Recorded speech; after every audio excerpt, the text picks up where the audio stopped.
So, you're headed to the land of smiles? Awesome.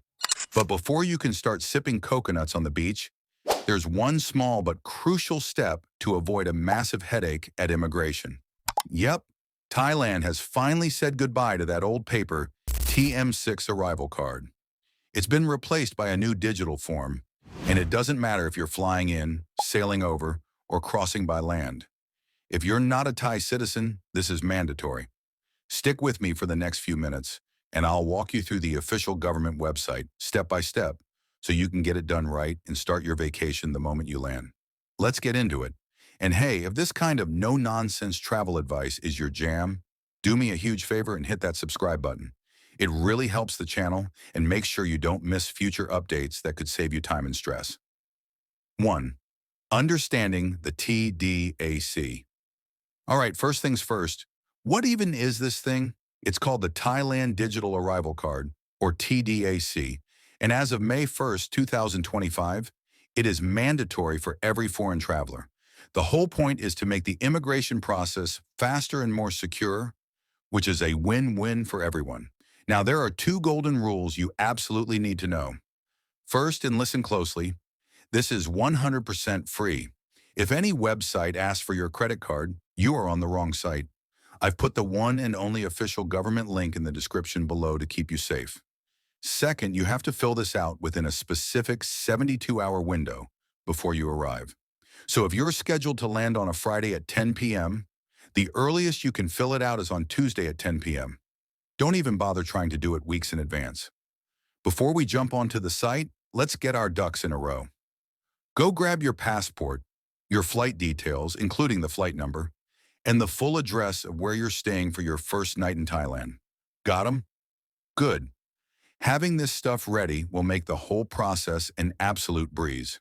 2. Step-by-step walkthrough. Personal information. Okay, let's get this done. Once you click that official link in the description, you'll land on a nice, clean homepage.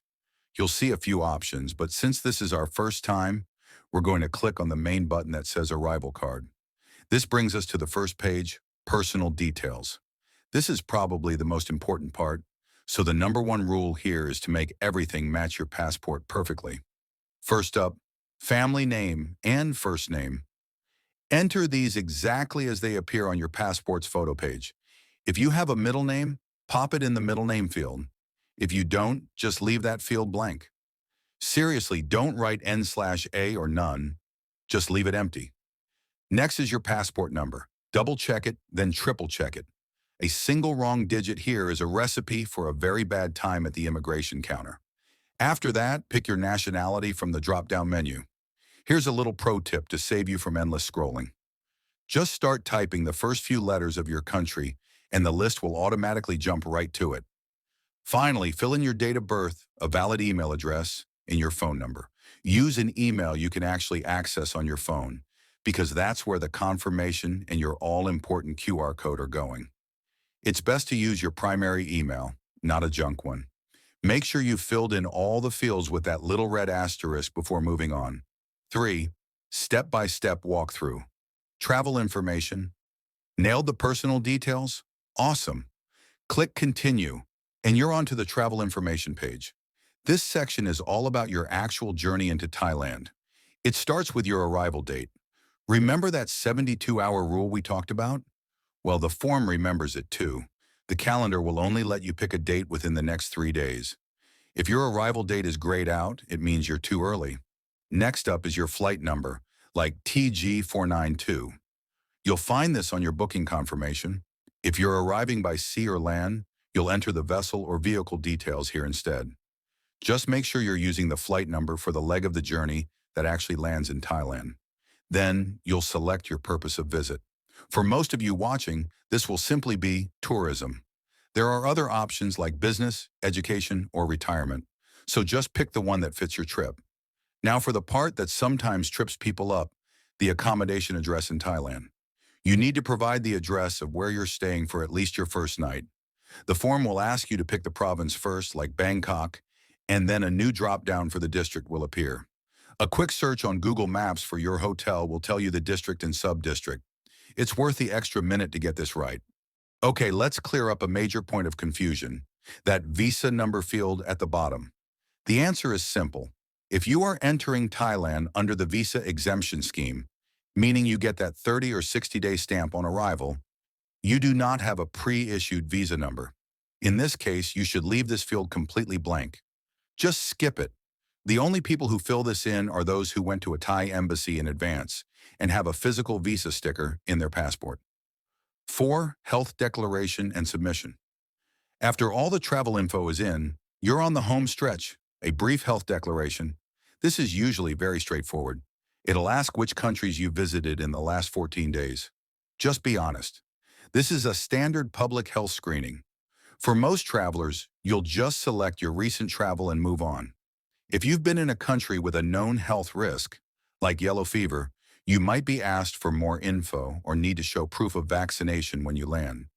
Don't worry if this happens. It's a standard procedure. Once you've done that, you're almost there. The system will show you a preview of your entire form. Okay, this is your hero moment. Take a full minute and carefully review every single piece of information. Check the spelling of your name, your passport number, your flight details, your arrival date. It is so much easier to fix a mistake now than it is when you're standing in front of an immigration officer after a 12-hour flight. Confident everything is 100% correct? Perfect. Enter your email one last time for confirmation. Check the box to agree to the terms and hit that submit button. 5. The confirmation and QR code. And boom, you've done it. A confirmation page should immediately pop up on your screen, showing a summary of your details and, most importantly, your unique QR code. At the same time, an email will land in your inbox with the same confirmation and a downloadable version of your TDAC. This QR code is your golden ticket. You absolutely have to save it. I recommend doing 3 things. 1. Take a screenshot of the QR code and save it to your phone's photo gallery. 2. Save the confirmation email to a folder on your phone where you can easily find it, even without an internet connection. 3. As a super backup, print a paper copy and stick it in your travel wallet. When you get to the immigration counter in Thailand, you'll show the officer your passport and this QR code.